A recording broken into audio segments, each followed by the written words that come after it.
Hello and welcome to this edition of Press TV's News Review.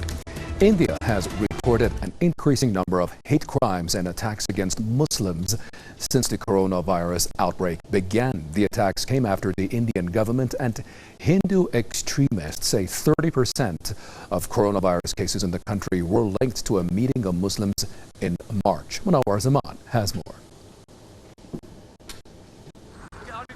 As the world is in a state of crisis and the deadly coronavirus continues to claim lives, in this part of the world, many see it an opportunity to demonize a particular community while accusing them of spreading the disease. The pandemic in India is causing an increase in incidents of discrimination against the country's minority Muslims.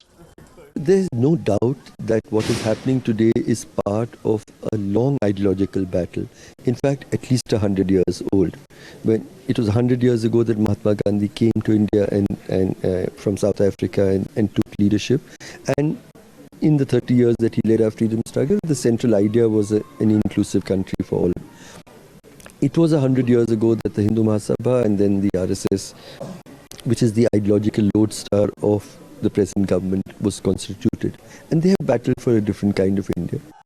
Hindu extremists and even the national media, notorious for spreading hatred, has been busy blaming the spread of disease on a Muslim gathering which took place in March in New Delhi. Activists say the move is nothing more than scapegoating. Many reports suggest Muslim vendors and Muslim-owned businesses are being attacked and intimidated across the country. Critics say it's a deliberate attempt to shift the blame and portray the pandemic as a part of communal conflict in order to deviate the masses from the abject failure of the administration to deal with the crisis and bring political gains in the future. As the largest minority group in India, Muslims have long faced social, political and economic marginalization, and the drift has further increased since the emergence of Hindu nationalist government of BJP in 2014. The Sangh Parivar, the ruling dispensation, is silently converting this great nation into a theocratic nation. They are playing with fire. They are playing with the integrity of the nation. They are playing with the unity of the people of this great nation. Prime Minister Narendra Modi, in his latest statement, has urged people to unite, saying the virus does not see race, religion, color, caste, creed, language or border before striking. Experts, however, doubt if this would prevent the propaganda and violence against the Muslims in the country. Munawar Zaman, Press TV, New Delhi. We're going to be discussing that story a little bit further in this news review program with the help of guests who join me at this stage of the program. Out of New Delhi, on the left of your screens, you have Mr. Harsh Mander. He's the director of the Center for Equity Studies. Right beside him on the right side, you see Munir Ahmed. He's a senior journalist and political analyst who joins us via Skype out of Islamabad. Thank you, gentlemen, for joining this broadcast. I would like to start from New Delhi, and perhaps, the main question here is that, the surprise is governments are basically expected to be the line that brings everything to balance. They do not contribute to issues like that. What do you think is really behind this? It's extraordinary, actually, how within a few days of the lockdown, the entire focus was shifted to blaming one religious community for the spread of the virus. This wasn't an accident. This wasn't an innocent accident, because official briefings continuously refer to the one gathering in Delhi, which was a completely misguided gathering in mid-March by the Tablighi Jamaat. But it must be underlined that it was a gathering that was held with government permission, and also that at that same time there were a number of other gatherings happening. People hadn't realized the seriousness. Parliament was in session.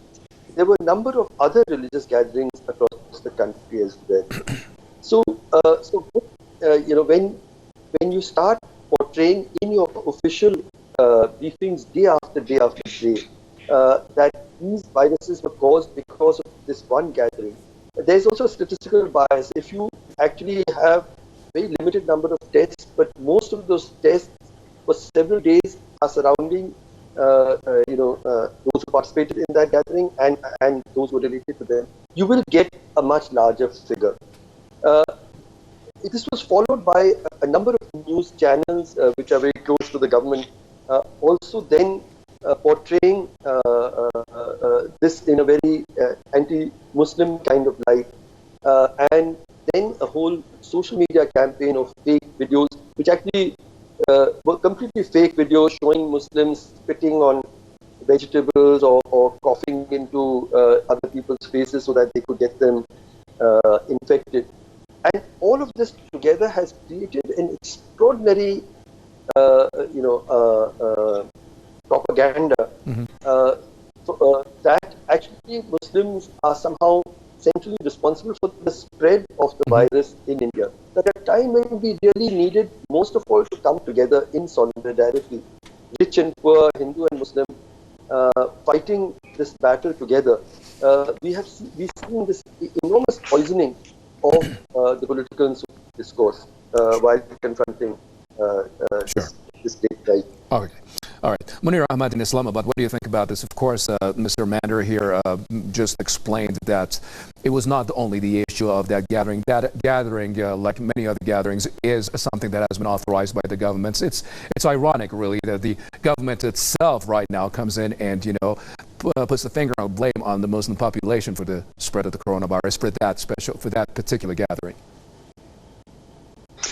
This is the correspondent from Delhi has really explained the actual situation that is there. But sitting in Islamabad, I believe it's a tyranny of stupidity against 200 million Muslims, a large chunk of the biggest minority in India. And it is a continuation of the marginalization of Muslims in India under the government of Prime Minister Narendra Modi, and this is the dream of Hindu extremists to make India, purely Hindu state, and from secularism to leading to such kind of extremist state would create definitely social and political divide in the region. And blaming Muslims for corona spread, this is really very shameful, and I would call it a stupid act of extremism by the Hindu majority. And this is a new expression of the old enmity and marginalization process of Muslims. And this would certainly create social division more in India, and assaulting Muslims for false claims, not giving medical care to them, and social boycott. This is a sheer contradiction of the philosophy that Indian government pretends to present globally. And I think recently I read a report in Washington Post where the non-Muslim reporters have written that Muslims of India are being falsely blamed for the spread of coronavirus. And if, on the other hand, Organization of Islamic Conference has also requested Narendra Modi to take let's just put that up for another discussion. We want to concentrate a little bit more on this movement of the government here. I'm going to get back to New Delhi right now with Mr. Harsh Mander. Mr. Mander, of course, the idea is for the governments to represent all divisions of their population, be it Muslims, Hindus, you name it. And that is what the ideal system of government should look like, especially the Indian government that has always said and hailed the country as one of the, if not the, one of the largest democracy in the world.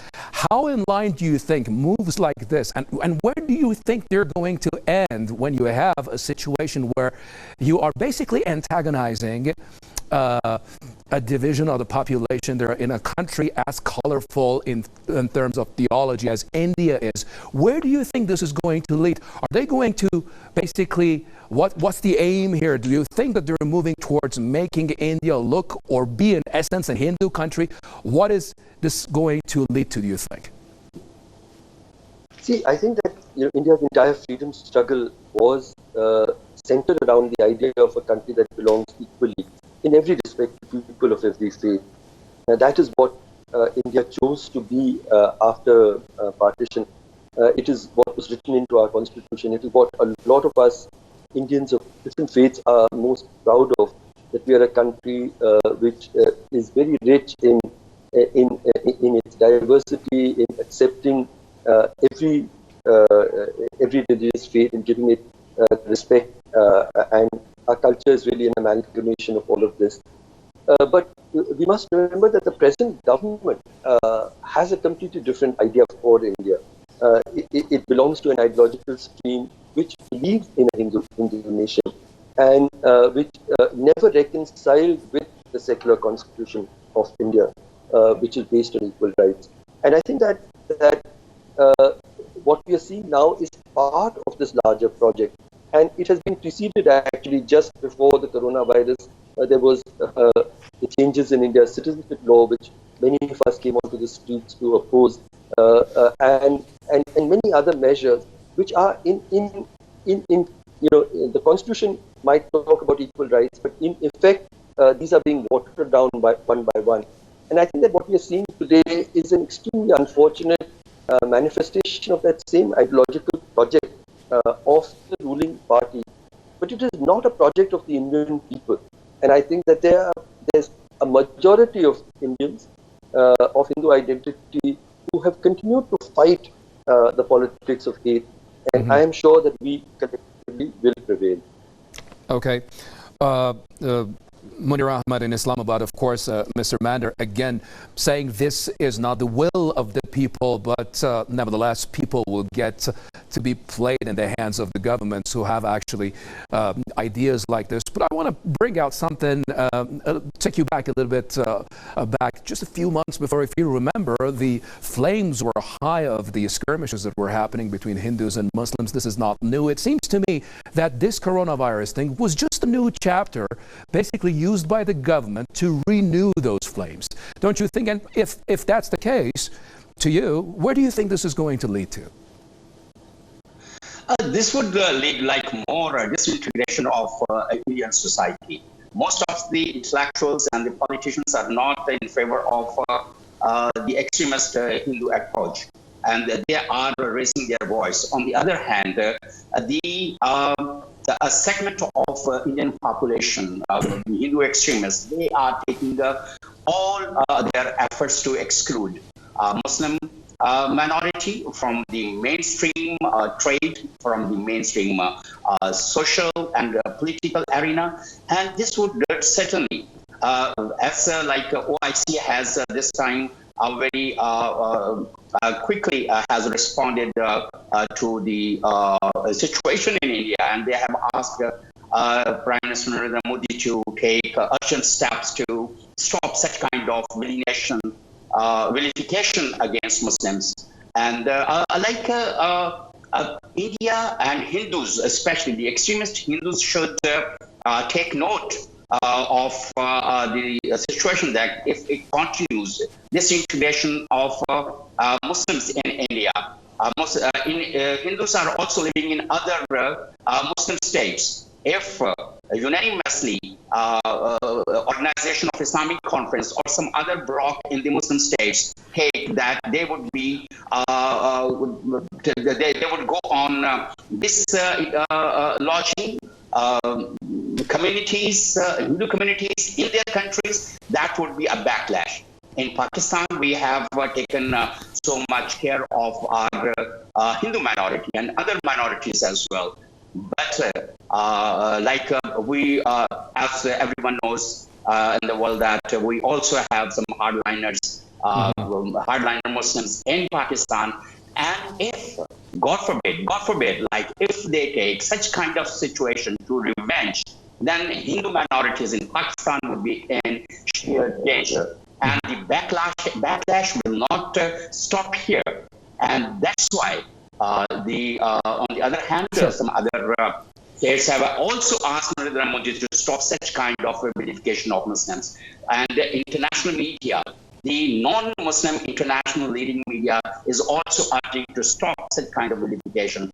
And if it is not taken into consideration, the consequences, God forbid, would be very strange and very immense. Like always, we just, what can we do except for keeping our fingers crossed for the best situation to basically come out of those skirmishes? It was a pleasure to have you gentlemen here with us at Press TV. Harsh Mandar, Director of the Center for Equity Studies, New Delhi. I appreciate your comments. Also, Munir Ahmed, Senior Journalist and Political Analyst in Islamabad. Appreciate your contribution as well. Thank you very much, viewers, for being with us with this edition of News Review.